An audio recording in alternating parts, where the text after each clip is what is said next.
Donald Trump a annoncé aujourd'hui que les États-Unis d'Amérique boycotteraient cette année le sommet du G20 qui se tient en République d'Afrique du Sud. Selon lui, aucun responsable américain ne sera présent au sommet. De plus, Trump a carrément appelé à exclure l'Afrique du Sud du G20. Trump a récemment intensifié ses critiques contre ce pays africain, déclarant qu'il était prêt à presque détruire le gouvernement local. Le gouvernement de la République d'Afrique du Sud a tenté d'améliorer ses relations avec Trump, mais malgré tous les efforts diplomatiques, les relations entre les deux pays ne se sont qu'aggravées. En août, les États-Unis ont imposé des droits de douane de 30% sur les exportations sud-africaines, les plus élevés de la région. Mais que se passe-t-il donc, et pourquoi la République d'Afrique du Sud déplaît-elle autant à Donald Trump ? Et voici la raison, je pense qu'elle aurait choqué Nelson Mandela et d'autres combattants contre l'apartheid. Trump a publiquement accusé l'Afrique du Sud de discriminer la minorité blanche, et plus tôt cette année, il a même déclaré qu'un génocide des citoyens blancs avait lieu dans le pays. Les autorités officielles de la République d'Afrique du Sud rejettent fermement de telles affirmations. Mais ils ne sont pas totalement innocents, et nous allons en discuter dans cet épisode. C'est pourquoi Donald Trump a appelé les Afrikaners à quitter d'urgence ces terres ou à se battre pour leurs droits. Je m'appelle Alexei Pecci, discutons ensemble de ce sujet, mais avant de commencer, je vous demande de vous abonner à cette chaîne, de mettre un like et d'écrire n'importe quel commentaire sous cet épisode. De plus, abonnez-vous à ma chaîne Telegram Pecci News, le lien se trouve dans la description de cette vidéo. Nous y publions des actualités en temps réel dès qu'elles arrivent. Si vous souhaitez soutenir le travail de cette chaîne YouTube, vous pouvez le faire financièrement grâce à un don ou à un abonnement payant via les liens et les coordonnées dans la description de cette vidéo. Vous y trouverez aussi Patreon, Buy Me, Ko-fi, PayPal, coordonnées bancaires, portefeuille crypto et parrainage YouTube. Choisissez le format qui vous convient le mieux. Je vous serai reconnaissant pour votre soutien. Analysons cela. Les États-Unis vont boycotter le sommet du G20 en Afrique du Sud. Ce n'est pas à cause de l'absence de Vladimir Poutine, contrairement à ce que disent les propagandistes russes, mais pour une autre raison. Donald Trump insiste sur le fait qu'il y a un génocide des citoyens blancs en République d'Afrique du Sud. Donald Trump a déclaré qu'aucun représentant du gouvernement américain ne participerait au sommet actuel du G20 qui se tiendra en Afrique du Sud. Selon Donald Trump, il s'agit d'une mise en œuvre.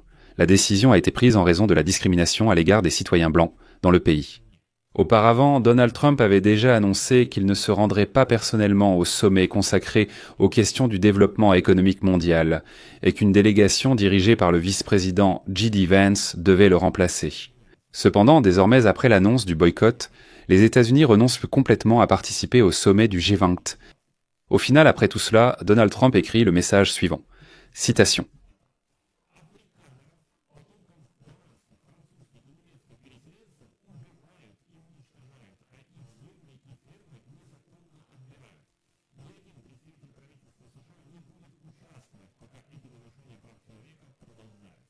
Je rappelle que Donald Trump a accusé à plusieurs reprises l'Afrique du Sud de discriminer la minorité blanche.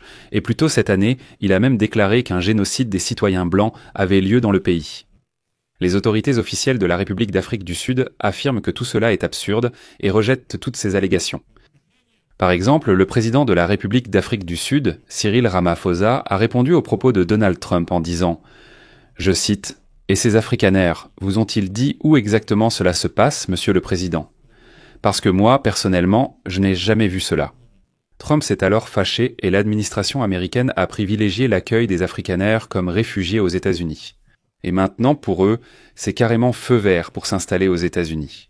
Dans le même temps, le secrétaire d'État américain Marco Rubio a également déclaré qu'il boycotterait le sommet de Johannesburg, invoquant les processus négatifs dans le pays et se moquant des principaux thèmes de la réunion, à savoir la solidarité, l'égalité et le développement durable.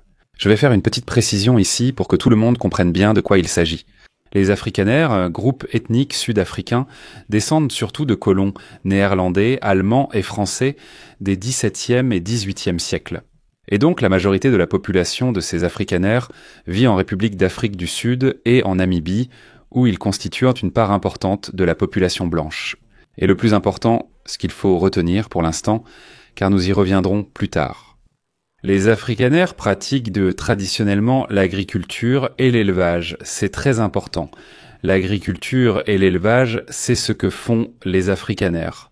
C'est noté pour l'instant, on continue. Trump a même déclaré récemment que l'Afrique du Sud ne devrait plus faire partie du G20. Il faut d'urgence l'exclure du groupe des plus riches. Citation. L'Afrique du Sud ne devrait même pas être parmi ces G, vu ce qui s'y passe. Je n'ai pas l'intention de représenter notre pays à ce sommet. L'Afrique du Sud ne devrait pas y être. Le gouvernement sud-africain a refusé de commenter officiellement, rappelant avoir déjà vivement critiqué la semaine dernière la décision des États-Unis de privilégier le statut de réfugié pour les Afrikaners blancs. Les autorités sud-africaines ont affirmé que les accusations de génocide des Blancs sont infondées et réfutées depuis longtemps. Ici, la situation est ambiguë. Si l'on regarde les chiffres, les statistiques officielles de la criminalité en République d'Afrique du Sud n'indiquent donc pas une augmentation du niveau de violence contre les Blancs par rapport aux autres groupes raciaux. Mais ce n'est pas si simple. Le slogan actuel de la présidence sud-africaine du G20 est « Solidarité, égalité et développement durable ». Voici le commentaire de Crispin Firi, représentant du ministère sud-africain des Affaires étrangères.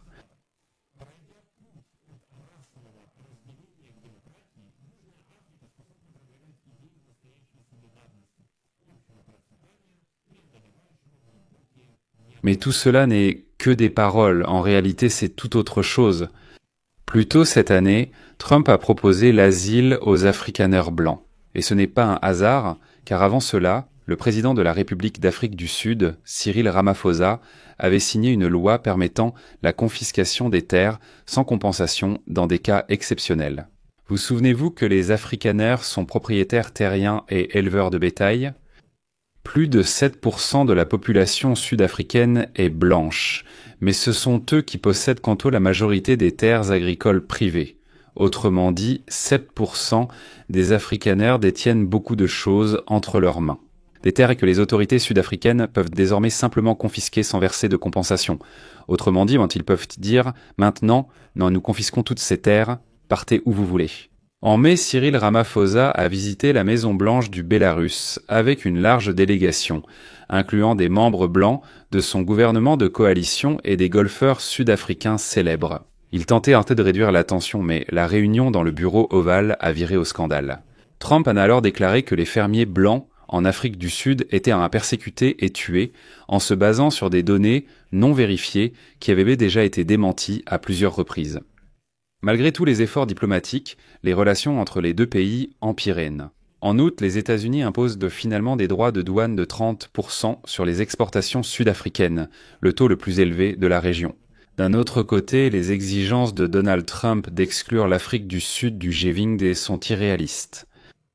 Je rappelle que le G20 a été créé en 1999 après la crise financière asiatique, réunissant des pays qui représentent plus de 85% du produit intérieur brut mondial. Ce forum informel, sans charte juridique, ne dispose d'aucun mécanisme pour exclure un État. Au maximum, ce que les États-Unis peuvent faire, c'est de ne pas inviter la République d'Afrique du Sud au sommet. Mais une telle initiative n'est possible qu'avec l'accord des autres membres. Mais les autres participants ont plutôt renforcé leur coopération avec l'Afrique du Sud, en particulier l'Union européenne, qui dispose de grands programmes financiers en Afrique.